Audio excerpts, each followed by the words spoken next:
Good afternoon friends. काल आपण lecture 17 मध्ये काही एक्झाम्पल्स घेतले होते ॲडजॉइंट ऑफ ए मॅट्रिक्सचे. आता आपण आर्टिकल 10.28 मध्ये एक थेरम घेणार आहे. फार महत्वाचा थेरम आहे, त्यामुळे काळजीपूर्वक लक्ष देऊन ऐका. थेरमचं स्टेटमेंट आहे, if A be a n square matrix, then prove that A into adjoint of A, which is equal to adjoint of A into A, which is equal to determinant A into In. In is the identity matrix of n by n, that is square matrix of order n. आता ॲडजॉइंट of ए कसं काढतात हे आपल्याला last lecture मध्ये already माहीत झालेलं आहे. आपण ॲडजॉइंट ऑफ ए आणि ए चं मल्टिप्लिकेशन करणार आहोत, ॲज वेल ॲज ए इंटू ॲडजॉइंट ए आणि ॲडजॉइंट ए इंटू ए या दोघांचं मल्टिप्लिकेशन आपला determinant A into identity matrix यायला पाहिजे. जर ते आलं तर आपला थेरम जो आहे, रिझल्ट जो आहे तो प्रूव्ह होईल. Where I N denotes the unit matrix of order N, त्याला युनिट मॅट्रिक्स सुद्धा म्हणतात आयडेंटिटी मॅट्रिक्सला. आता प्रूफ मध्ये बघू आपण. Let A which is equal to A I J be N square matrix. Hence adjoint of A which is equal to A I J चा transpose. आता वेअर ए आय जे काय आहे, इज अ को factor of A I जे in determinant ए.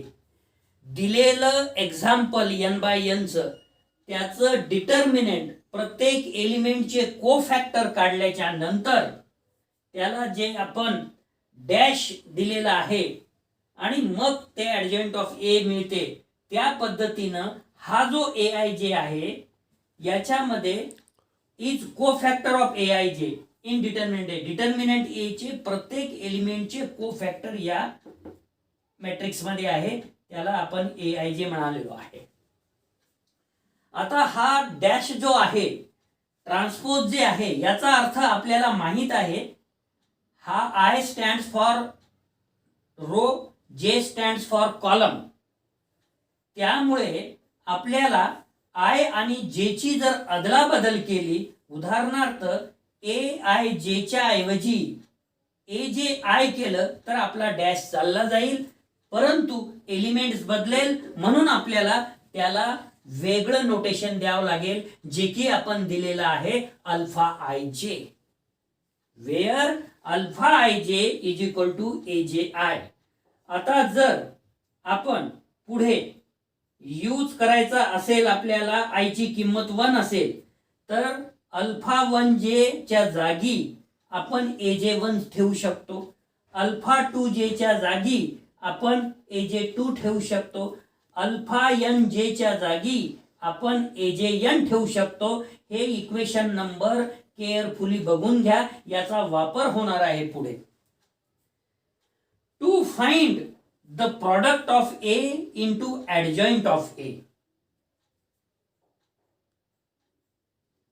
दोन vertically dot दिलं, ए into adjoint of ए म्हणजे आपल्याला काय घ्यावं लागेल, I comma jth element of A into adjoint of A, which is equal to sum of the products of the corresponding elements of the ith row of A.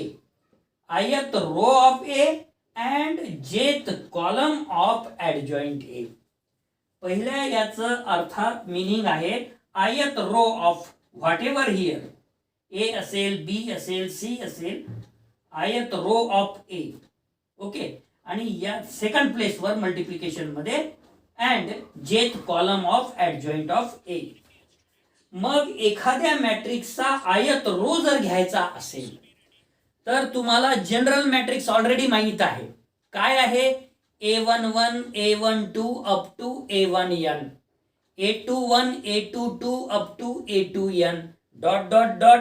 ith row जर घ्यायचा असेल तर AI1 AI2 up to AIN आणि nth row जर घ्यायचा असेल dot dot करून शेवटी तर AN1 AN2 up to ANN. मग आयत रो घेतला ते एलिमेंट काय येतील AI1 AI2 up to AIN. आता आपल्याला काय घ्यायचं आहे जेथ कॉलम ऑफ ऍडजॉइंट ए. जेथ कॉलम ऑफ ऍडजॉइंट ए इथं α11 α12 α13 up to α1j dot dot dot αnj. त्या पद्धतीनं आपल्याला जेथ कॉलम आता मिळेल कशाचा ऍडजॉइंट ऑफ ए चा α1j α2j up to αnj. समजलं असेल. आता मल्टिप्लिकेशन मध्ये number of rows is equal to number of column जर असेल तर आपल्याला मल्टिप्लिकेशन करता येते. मग मल्टिप्लिकेशन केलं आपण AI1 α1j plus AI2 α2j plus dot dot dot plus AIN αnj. पुन्हा AI1 α1j इक्वेशन 1 वरून α1j AJ1 α2j AJ2 αnj AJN. Equation 1 चा जर वापर केला तर हे येईल which is equal to AI1 AJ1 plus AI2 AJ2 plus dot dot dot plus AIN AJN. कोणत्या इक्वेशनचा वापर करून ही व्हॅल्यू मिळालेली आहे आपल्याला equation number 1 due to equation number 1. आणि हे झालं आता इक्वेशन नंबर 2. हे इक्वेशन नंबर 2 सुद्धा केअरफुली बघून घ्या. AI1 AJ1 plus AI2 AJ2 plus dot dot dot plus AIN AJN याचा वापर सुद्धा पुढे आहे. त्यामुळे you should see carefully equation number 2 as well as equation number 1. आता आपल्याला ऑलरेडीच माहित आहे. Now we know from determinants.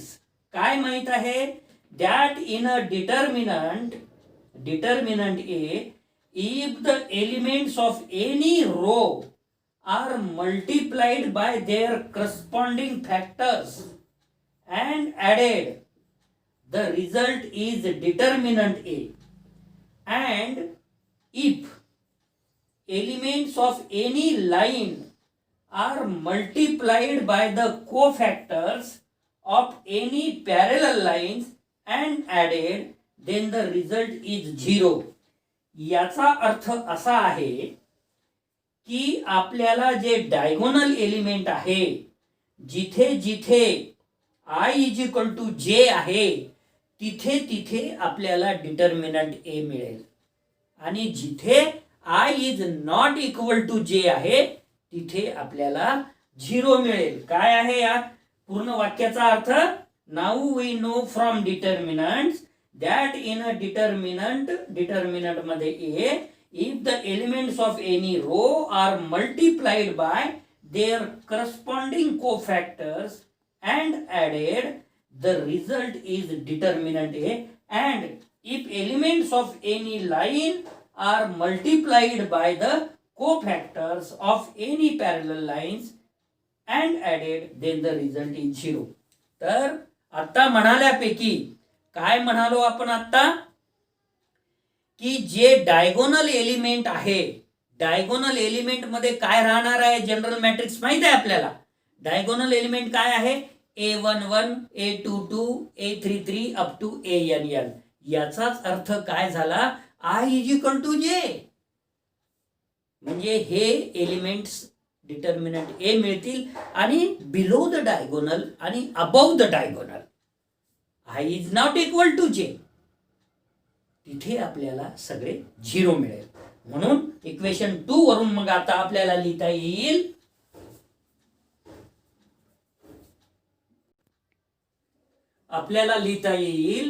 thus right hand side of 2 which is equal to 0 if I is not equal to j आणि right hand side of 2 which is equal to determinant A if I is equal to जे.